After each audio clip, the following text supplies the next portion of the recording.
Hello दोस्तों। Welcome to our channel Path Finder for NET JRF. और दोस्तों, जैसा कि आप सभी जानते हैं कि हम प्रैक्टिकल ज्योग्राफी के महत्वपूर्ण टॉपिक्स को कवर करने का प्रयास कर रहे हैं। उसी में हमने और स्ट्रीम ऑर्डरिंग पढ़ लिया था। उसके अलावा दूसरा जो टॉपिक हमने पढ़ा था वो कौन सा पढ़ा था? बाइफिकेशन रेशियो हमने पढ़ लिया था। तो दोनों टॉपिक्स को अच्छे से समझ लिए थे। उसके अलावा आज हम जो पढ़ने जाएंगे वो कौन सा है? सरिता आवृत्ति, है ना। स्ट्रीम फ्रीक्वेंसी को हम अच्छे से कवर करने का प्रयास करेंगे। क्या होता है सरिता आवृत्ति, किस तरह से निकालते हैं? इससे पहले आपको वो दोनों टॉपिक्स अच्छे से कवर करने होंगे। कौन से दोनों? आपको वो बाइफिकेशन रेशियो और स्ट्रीम ऑर्डरिंग वाला जो टॉपिक है वो कवर करने होंगे। ठीक है, तो वो छोटे छोटे टॉपिक है बिल्कुल से। और वो आप प्लेलिस्ट से या फिर आप डिस्क्रिप्शन में जो लिंक दिया हुआ है वहां से उन दोनों टॉपिक्स को कवर कर सकते हैं। तो चलिए दोस्तों, हम आज हमारा ये जो टॉपिक सरिता आवृत्ति है उसे कवर करने का प्रयास करते हैं कि किस तरह से सरिता की आवृत्ति निकाली जाती है फील्ड में, एक एरिया में। ठीक है, फ्रीक्वेंसी के बारे में कैसे हम ज्ञात कर सकते हैं। अब उसको ज्ञात करें उससे पहले मैं आपको बताना चाहता हूं पाथ फाइंडर लर्निंग ऐप, जिसका लिंक आपको डिस्क्रिप्शन में दे रखा है। वहां आपको ज्योग्राफी से रिलेटेड और NET JRF, RPSC first grade, assistant professor SET, PGT, DSSB, इन सभी के लिए बेहतरीन कोर्सेज अवेलेबल। ठीक है, अब रिसर्चर बेस की क्या विशेषता है जो कि सिर्फ नेट जेआरएफ के लिए बनाया गया है, सेट एग्जाम के लिए बनाया गया, वो मैं आपको बता देता हूँ। पहला तो आपका 1 ईयर का इसमें क्या रहने वाला है? सब्सक्रिप्शन रहने वाला है, जिससे आप दिसंबर 2024 और जून 2025 वाली एग्जाम दोनों ही आप इस एक ही बैच से दे सकते हैं। साथ ही साथ इसमें ज्योग्राफी की यानी पेपर 2 की क्लासेस तो है ही है, और पेपर 1 की क्लासेस भी इसमें अवेलेबल रहती है, जो मनीषा मैम और जो धाकड़ सर है उनके द्वारा करवाई जाती है। ठीक है, मैथ वाला पोर्शन, मैथ डीआई रीजनिंग वाला पोर्शन धाकड़ सर रहते हैं, बाकी मनीषा मैम द्वारा कवर करवाया जाता है। ज्योग्राफी में आपको क्या क्या मिलता है? ज्योग्राफी में डेली आपकी 2 क्लासेस होती हैं, जो कि ऑफलाइन मोड की जो क्लासेस है वही हमारे ऑनलाइन चलती है। ठीक है, उसके अलावा पेपर 1 की आपके डेली है वो एक क्लास रहती। और क्या मिलेगा? नोट्स की अगर हम बात करें तो पेपर ज्योग्राफी के जो नोट्स हैं वो आपको बुकलेट फॉर्मेट में अवेलेबल होते हैं, जो हमारे द्वारा यहाँ से कुरियर करवाए जाते हैं। इस तरह से आपके कंप्लीट ये बुकलेट है वो आती है। 18 बुकलेट टोटल ये है। जैसे ये भू आकृति विज्ञान वाली बुकलेट है, ये भारत का भूगोल वाली है, या फिर हम देख बीच में से कोई ले लें तो जैसे ये राजनीतिक भूगोल वाली है, या औद्योगिक भूगोल वाली है। तो सभी यूनिट्स को हमने बुकलेट्स के माध्यम से बांट दिया है। उसके अलावा अगर हम पेपर 1 की बात करें तो पीडीएफ के रूप में पेपर 1 के नोट्स आपको मिलेंगे। इसके अलावा टेस्ट सीरीज, जो टॉपिक वाइज यूनिट वाइज आपको टेस्ट सीरीज अवेलेबल रहती है विथ सॉल्यूशन। सॉल्यूशन आप में टेस्ट भी अवेलेबल रहते हैं, तो आप जाएं और डेमो लें और अच्छे से देखने का प्रयास करें। ठीक है, इसी के अलावा विद्यास्थली बैच जो स्कूल व्याख्याता के लिए वो भी अवेलेबल है। ठीक है, उसी में भी आपका ये रहता है, और इसमें जो वैलिडिटी है वो हमने 2 ईयर की कर रखी है, क्योंकि पता नहीं एग्जाम अभी कब लगेगी। आने वाली है वैकेंसी में ही 6 महीने चले गए, तो एग्जाम कब लगेगी इसका पता नहीं है, तो 2 ईयर कर रखी है। अगर फिर भी अगर हमें बढ़ाने की आवश्यकता बढ़ती है तो बढ़ा देंगे, बाकी ये सफिशियंट है कि 2 ईयर के अंदर अंदर तो आपका हो ही जाएगा। तो ज्योग्राफी से रिलेटेड चाहे नेट हो, सेट हो, आरपीएस स्कूल व्याख्याता हो, कॉलेज लेक्चर हो, या प्रयोगशाला सहायक, सभी की जो क्लासेस हैं ऑनलाइन ऑफलाइन मोड में, या फिर नोट्स हुए और आपके टेस्ट सीरीज है वो पाथ फाइंडर लर्निंग ऐप पर अवेलेबल है। तो आप जाएं, उसका लिंक आपको डिस्क्रिप्शन में दे रखा है। अब जो सरिता स्ट्रीमिंग है वो क्या होती है? बिल्कुल सिंपल सा है, छोटा सा है ना। सरिता आवृत्ति स्ट्रीम, है ना, किसी निश्चित इकाई क्षेत्र में, यानी ये क्षेत्र हमें फिक्स करना होगा। ठीक है, पाए जाने वाली नदियां या सरिताओं की कुल संख्या क्या कहलाती है? सरिता आवृत्ति कहलाती। हार्टॉन ने 1932 में ये बात बताई। क्या बोला? कि किसी निश्चित क्षेत्र में, यानी ये क्षेत्र हमें फिक्स करना पड़ेगा, उस क्षेत्र में नदियां और सरिताएं टोटल कितनी पाई जा रही है उनकी जो संख्या है वही सरिता आवृत्ति आपकी कहलाती है। यानी summation n u upon a u. N u का मतलब हो किसी वर्ग में पाई जाने वाली सरिताओं की कुल संख्या, ए यू हुआ उस वर्ग का क्षेत्रफल, है ना। तो वो हमें पता करना है। तो कैसे पता चलता है, किस तरह से ये हमें पता चलता है? तो जैसे ये डायग्राम है ना, ये एक एरिया है, एक फील्ड मान लेते हैं। ये फील्ड किसी ना किसी मापनी पे बनाया हुआ मानचित्र होगा, ठीक है। तो मापनी भी मान लेते हैं, सारी चीजें मान लेते हैं, उस चीजों को अपन साइड में कर देते हैं अभी, है ना। किसी ना किसी मापनी पे बना होगा तो वो मापनी साइड में कर देते हैं। जो दूसरा एग्जाम्पल करेंगे ना उसमें मापनी भी अपन यूज में ले आएंगे। तो उस मापनी पे बना हुआ ये फील्ड है जिसमें सरिताएं हैं। स्ट्रीम ऑर्डर आप कर ही लोगे इसमें, फिर इसका बाइफिकेशन रेशियो भी आप आसानी से निकाल सकते हो। अब इसमें निकालते हैं अपन सरिता आवृत्ति। तो एक इसे निश्चित क्षेत्र में बांट देते हैं। निश्चित क्षेत्र में बांटे तो हम इसे कैसे क्षेत्र में बांटे, हम इसे एक वर्ग के रूप में बांट देते हैं। और वो वर्ग कितना ले, 1 किलोमीटर। एक वर्ग कितने का हो जाएगा, 1 किलोमीटर स्क्वायर वाला क्षेत्र हो जाएगा। जो क्षेत्रफल दर्शाएगा वो कितना दर्शाएगा, 1 किलोमीटर। तो हमने इस पूरे डायग्राम को इस तरह से एक वर्ग में बांट दिया, ठीक है। हमें कोई समस्या है नहीं है। इन वर्गों को हम नाम भी दे सकते हैं, चाहे तो नाम दे दो, जैसे ये ए है, बी है, सी, डी, ई, एफ, जी, एच, आई, जे,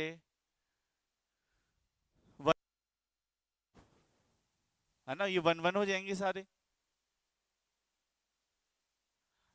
A2 हो जाएगा। तो इस तरह से हम इन्हें नाम भी दे सकते हैं। अब देखो, अब इसमें हम काउंट करते हैं कि एक निश्चित क्षेत्र यानी एक वर्ग बना, ये एक निश्चित क्षेत्र हुआ या नहीं हुआ, ये निश्चित क्षेत्र हुआ।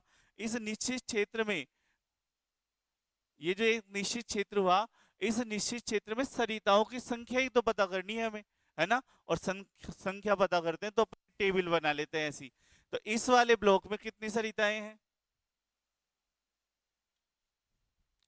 0 नदियां हैं। दूसरे वाले में 0, तीसरे वाले में 0, चौथे वाले में 0, पांचवे में 0, छठे नंबर वाले में देखो यहां पर आ रही है ना एक, छठे। तो छठे में एक है ना, तो एक आ जाएगा। फिर सातवें में कितनी आ रही है, 2, आठवें में 0 0 0, ठीक है। वैसे ही दूसरे में देखते हैं अपन, 0 0 0, इसमें कितनी एक, है ना, एक आ जाएगा। फिर इससे नेक्स्ट वाले में जाते हैं, इसके नेक्स्ट वाले में 2 आ रही है ना, एक तो ये और एक ये, है ना। तो इसके नेक्स्ट वाले में कितनी आ जाएगी, 2। उससे आगे जाते हैं अपन, उससे आगे वाले में 2, और एक ये भी आ रही है यहाँ पे, तो कितनी हो जाएगी, 3। फिर उससे आगे जाते हैं तो कितनी, 1 और 2, और फिर उससे आगे 0। इस तरह से हमें सारा बनाना है पूरा। बना लोगे, चलो तो बनाते हैं अपन, जल्दी जल्दी बना लेते हैं। तो 0 0 1 2, है ना। फिर 1 2 3, फिर 1 2 3 4, 1 2 2 0 और 0। फिर इसमें आ जाते हैं 0 1 1 2 3, 1 2 1 2 3, 1 2 3,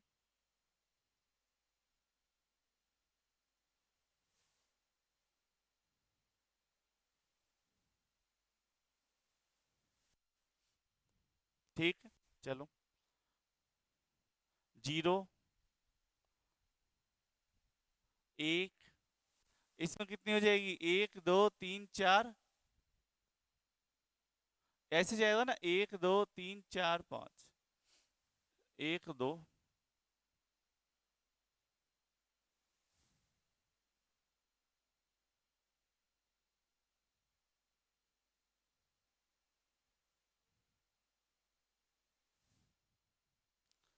इस तरह से निकाल लोगे ना सारे।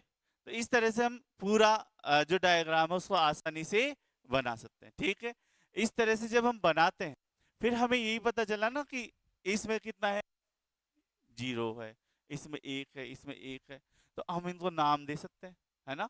हम दूसरे पेज में अगर हम क्या करें, तो हम बोल सकते हैं ना कि ब्लॉक नंबर कौन सा है, उसमें स्ट्रीम कितनी है, उसका एरिया कितना है, तो उसकी फ्रीक्वेंसी कितनी होगी, तो कितना हो जाएगा,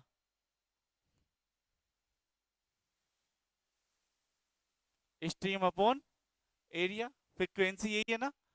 तो जैसे ब्लॉक अपन देखे A1 जो अपन ने बांटा था, ये वाला हो जाएगा ना A1, इसमें कितनी है,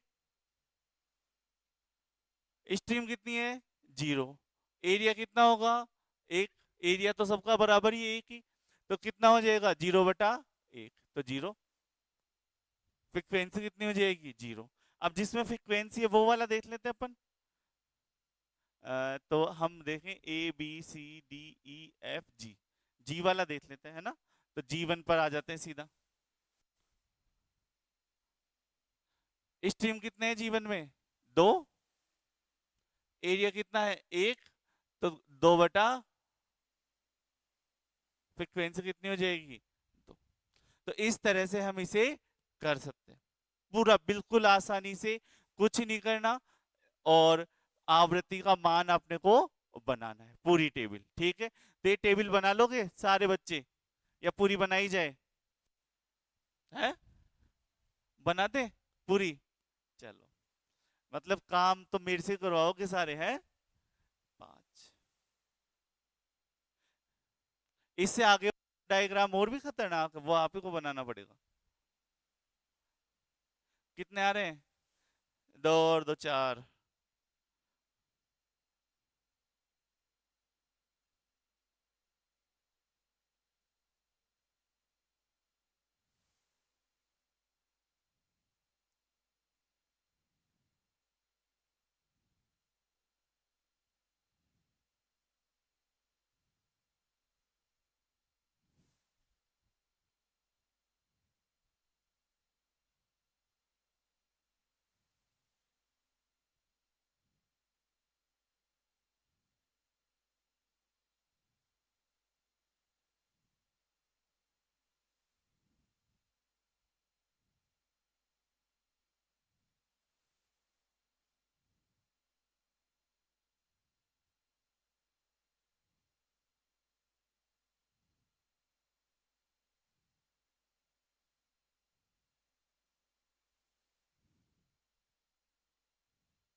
तो इस तरह से आपके स्ट्रीम की जो फ्रिक्वेंसी है वो ये बन जाएगी, बना लोगे इस तरह से। और इसके बाद में, बस वैसे तो ये बनाने के बाद में ही काम चल जाता है, फिर उसके बाद में अगर आप ऐसा कोरोप्लेट बनाना चाहते हो, अगर एक ही स्ट्रीम है तो उसके लिए आप अलग से मानचित्र देना चाहते हो कि एक के लिए अपन बिंदु बिंदु लगा दें, है ना, उस बॉक्स में सिर्फ बिंदु।